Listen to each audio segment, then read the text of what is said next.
नियाज़ी साहब 29 साल में क्या किया? देखिए 29 साल में जो तब्दीली का बीज बोया था, अब आज वो तनावर दरख्त बन गया है। अब उसका फल देने का टाइम है। अब देखते हैं कि उसका फल हम ले पाते हैं इन हालात में ले पाएंगे?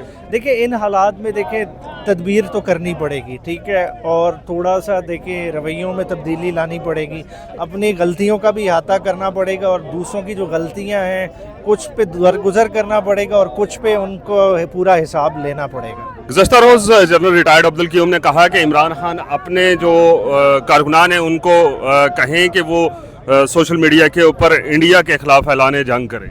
देखिए ऐलान जंग तो सदर पाकिस्तान ने करना है, पीटीआई ने थोड़ी करना है। पीटीआई तो कॉल को लबैक करेगी। आज supreme commander of the arm forces Asif Ali Zardari साहब नरेंद्र मोदी का नाम लेके उसको क्रिटिसाइज करें, हम पीछे ना खड़े हों तो फिर हमें क्या। अच्छा, आज जो ये आपकी वॉक है इसका मकसद क्या? इसका मकसद देखिए 26वीं आईनी तरमीम के बाद जो अदालतों को एक जरगमाल बना लिया गया है और केसेस ना लगने का नाम ले रहे हैं, उनकी एक आगाही करने के लिए, आवाम को दिखलाने के लिए कि दूसरों के केस लग सकते हैं, मगर जिस केस के साथ इमरान खान का नाम या उसकी जमात का नाम जुड़ जाए तो वो फाइलें फिर एक जज से दूसरे जज पे खाली ट्रांसफ़र होती हैं, उन पे कोई अमल दरामद नहीं होता। तो ये मतलब कहने का आपका ये है कि पाकिस्तान के अंदर रूल ऑफ लॉ नहीं रहा?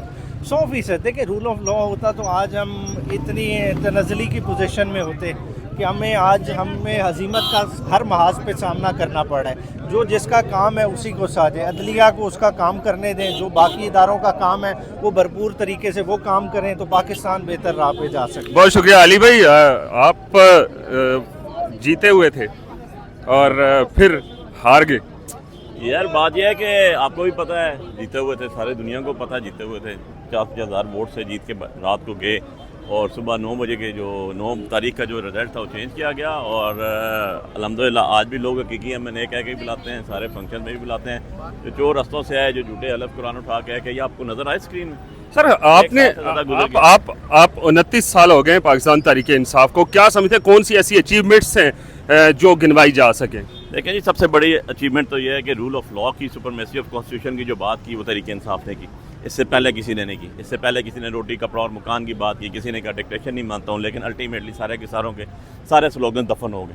तो जो इक्वलिटी ऑफ द लॉ है, जो इक्वलिटी ऑफ द कॉन्स्टिट्यूशन है, जो इक्वलिटी ऑफ इस्लाम है, बेसिकली जो इस्लाम का जो स्टूडेंट्स आपको देता है, वो अगर नारा किसी ने रखा है तो वो तहरीक इंसाफ ने रखा है। इंसाफ सब के लिए बगैर किसी तफरीक के और सबको एक दो नहीं एक पाकिस्तान का जो स्लोगन दिया वो पीटीआई। शराय दस्तूर पे दस्तूर की तलाश में है, मिलेगा? देखो यार, तलाश करना हमारा हक है, तलाश करने से ना खुदा भी मिलता है। तो इंशाल्लाह बहुत से पर्चे हुए, बहुत सी FIR हुई, आज भी 17 FIR लेके फिर रहे हैं, लेकिन बात यह है कि अल्टीमेटली इंशाल्लाह last day will be ours, क्योंकि अल्लाह और उसके रसूल का हुक्म है कि जीत हमेशा हक की होती है, फतह हमेशा हक की होती है। इस वक्त पाकिस्तान मुश्किल में है। हमेशा सुनते आए कि पाकिस्तान एक नाजुक मोड़ पे खड़ा है, लेकिन आज वाकई मुश्किल में है। पाकिस्तान तहरीक इंसाफ को क्या करना चाहिए? लेकिन ये हम तो अपने मुल्क के साथ खड़े हैं, हम इस मुल्क के शहरी हैं, हमारा जीना मरना इस मुल्क के लिए है, हमारा पहचान ये मुल्क है, हमारा स्टेक इस मुल्क के साथ है, ना हमारा यहाँ से बाहर कुछ स्टेक है, ना हमारा इससे बाहर हमारी बुजुर्गों की कब्रें हैं, ना हमारी कब्रें होनी हैं। सो हमने तो मरना जीना यहाँ पर, तो हम इस मुल्क के लिए तो आखिरी दम तक, खून की आखिरी कतरे तक हम इसके साथ लबैक कहेंगे और साथ जाएंगे। इसमें थैंक यू। राय नहीं।